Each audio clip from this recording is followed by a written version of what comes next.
Hey everybody, got another video here for you.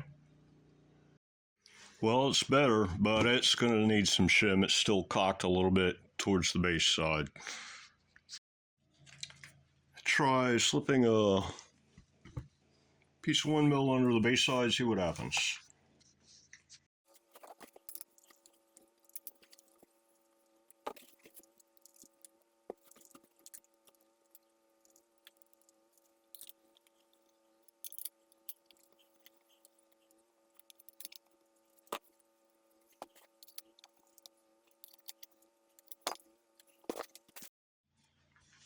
Maybe 2mm.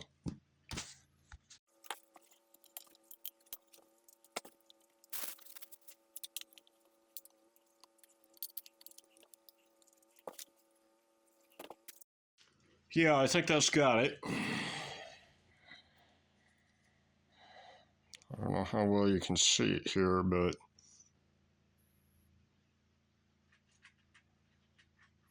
yeah, they're about parallel now.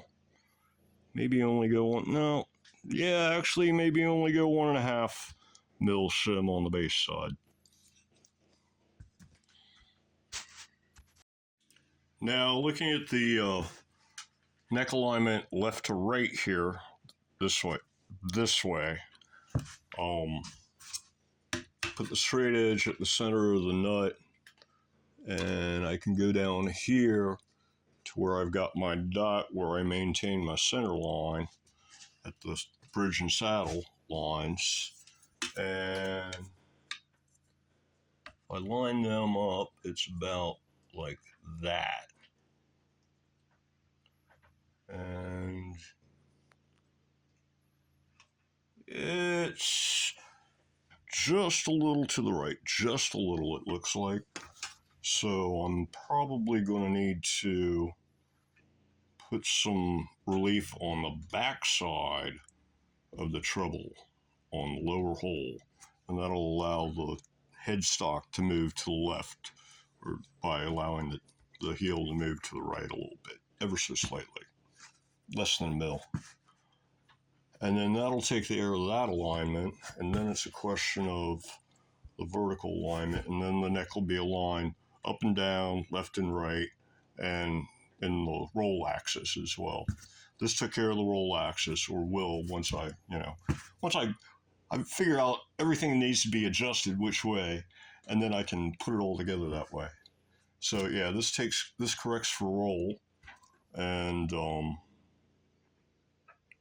it'll need a little bit of work on this hole to correct for alignment. And then the $64 question is what's our action look like with no shims or anything? And for that, we need a bridge that has a barrel on it.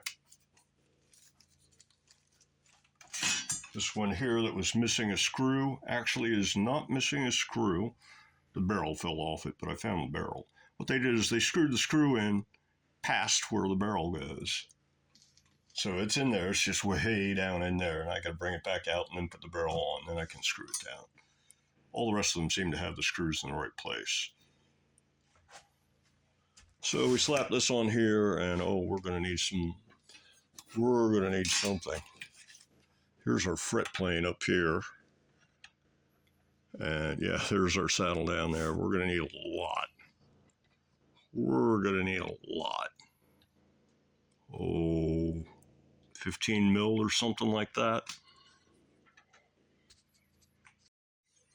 Okay, since the saddles are going to have to come up like 15 millimeters, it's pretty obvious that I'm not going to have to put any shim in the neck in order to get it up here. The action's already, way too low. Action's way too low, so this doesn't need any shim at all in order to correct the break angle. So all it's really going to need is a little filing on this hole so that it'll go exactly straight, and 2 millimeters of shim on the base side up next to this lower screw. And that should do it. And then I got to make a block for this thing. 1.5 millimeter under the base side, not 2. two looks like it's a bit much. So yeah, I'm gonna shoot for like 1.5 or something. I'll test fit it first. One bit of slightly disappointing news on this build. I was going to order up parts for the next build, and I was planning on using the same quad rail that I'm going to use for this build. And I was checking out the description and such, and apparently there was some question as to um, whether they were wax potted or not. So I decided to find out. They're not wax potted. So that's the bad news. I already got a replacement on the way. These things are only like $13 or $15, depending on who you get them from. The bad news is that Safu's no longer making wax potted quad rails. They're now making unwax potted quad rails. But the price has come down from around $20 to around $15. So there you go. Guess you gotta get a crock pot and cook your own. So here the plan is, when the replacement one comes in, use it on this build. If it has squeal issues, then I'm going to have to start shopping for a new kind of pickup, new favorite pickup, I guess. These things usually clock in at around 17 something K, so they're nice and hot. But if they're not wax potted, you can get squeal. I've experienced it personally. So yeah, trying to find something this hot in a wax potted might be problematic, but I've already seen stuff online that they're advertising at like 15K versus like these clocking at about 17. So that might not be a bad option, assuming that stuff's wax potted.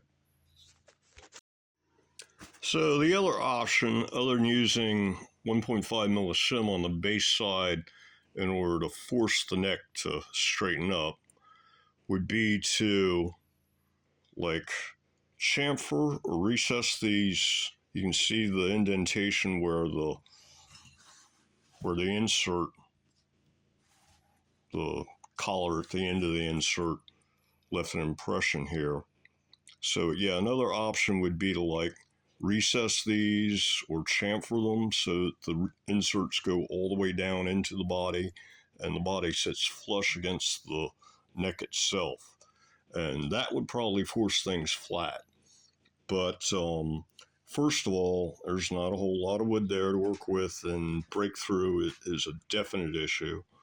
And secondly, the screws already go down pretty much to the fingerboard, so there's not a whole lot of wood to work with there, and breakthrough could also be an issue.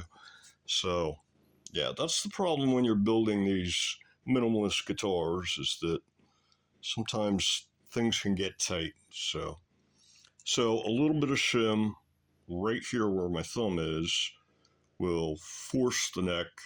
When the inserts hit the body, will force the neck itself to sit flat.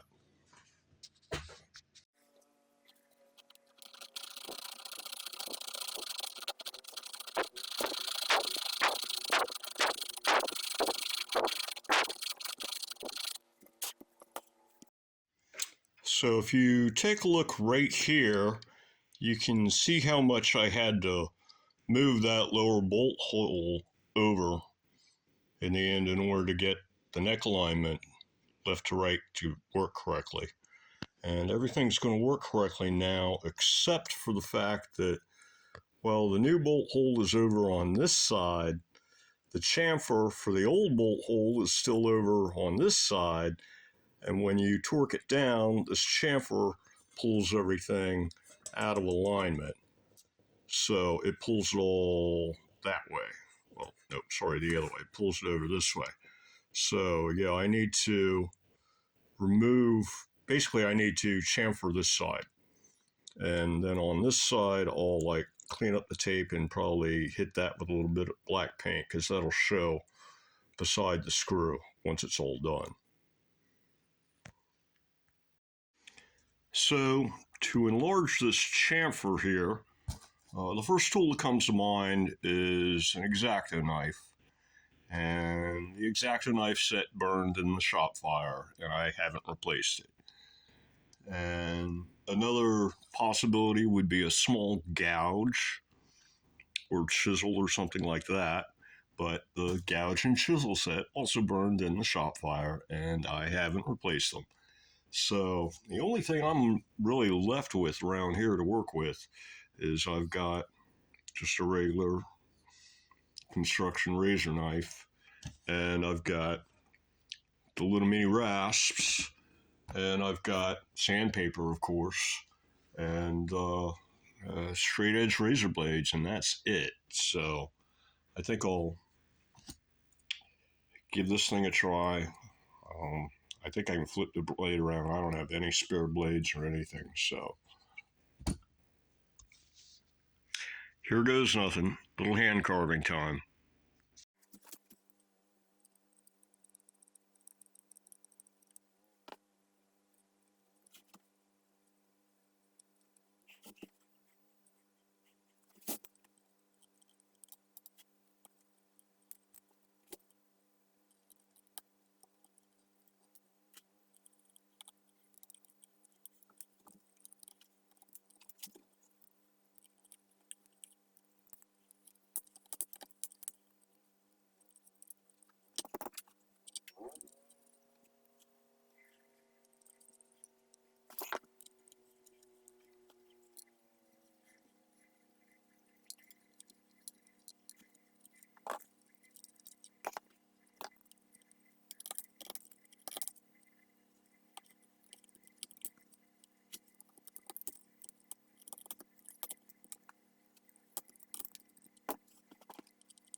So here it is with a 1.5 mil worth of test shim in it on the base side, and it's finally looking even now between the body and the neck. It's level this way.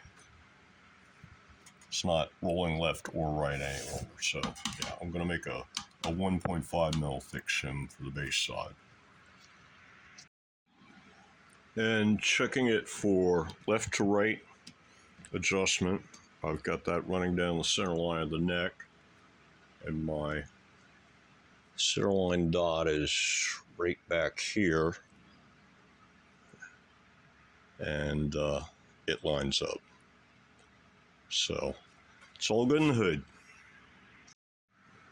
Okay, made my shim. There it is right there.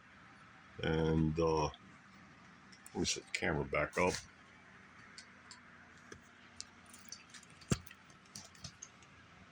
Yeah, I took the 1 mil plastic and 1/2 mil brass here, and I cut out a 10 by 20 rectangle of each, glued them together, and before I glued them together, I cut out the brass, and then I had to go hammer it on the table for the drill press with the mini hammer to get it all flat again. Then I glued them together, then I cut it to the shape. Oops, there it goes. And I lost it. I'll find it later. Anyway, I cut it to shape because, yeah, it's got this taper on this side. And by that time, the glue had let go. And, cutting it to shape made the brass bend again. So then I had to hammer it again on on the table for the drill press in order to get the brass flat again. And by that time, the glue had let go. So I glued them back together a second time, and that's what you saw there. And now it fell on the floor, and I got to go find it. Okay, I found it. Time to glue this thing in before I lose it. Oh, wait, that's not it. Hold on. I can't find it to save my soul. I'm going to go make another one. Well, I think that's going to do it for this video. So, until the next one, everybody, have a good one.